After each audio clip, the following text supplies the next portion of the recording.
Richard Rellis here with columnist Bob Robb. A lot of people have opinions about what Biden did with encouraging people to get either mandated vaccines or COVID testing.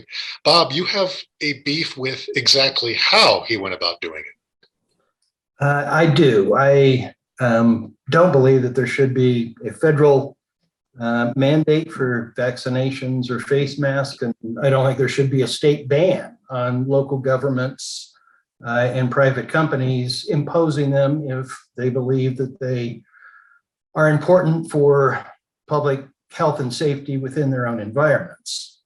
However, we have a system of government that depends upon process and to follow process to protect ultimately liberty. And if Biden thought that there needed to be a federal mandate to get vaccines, the right way to do it was either to assert that authority under public health laws, which apparently he does not think he has, or to ask Congress for that authority. Instead, he is misusing OSHA, which is intended to protect workplace safety from workplace-related hazards, not be used as a backdoor way to impose a public health vaccination requirement. And there's other examples where I think Biden is misusing authority that was intended for other things to achieve a result that he thinks is necessary to protect public health, rather than dealing with it in the way in which the Constitution and our system of government contemplates.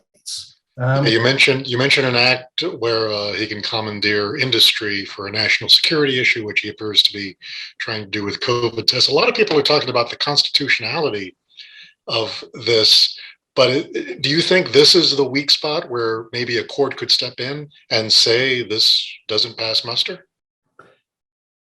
The language in these laws, including OSHA and the Defense Production Act, which is what you referenced, that he's using to mandate the production of additional COVID-19 rapid tests, including for home use, are pretty broad and vague.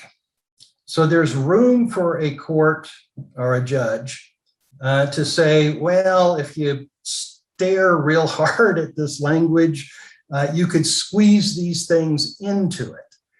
I think the more proper response of a judge would be to say, no, these are not what these authorities were intended for. But I don't know, and that's why I don't call it unconstitutional in the column, but it is a misuse of the authorities. OSHA wasn't intended to protect against general public health threats, and the Defense Production Act also wasn't intended to be used in the public health context as opposed to the national security context. And I think it's sort of appealed to say, irrespective of whether you think these policies are right or wrong, this was the wrong way to go about it. And going about it in the right way is important.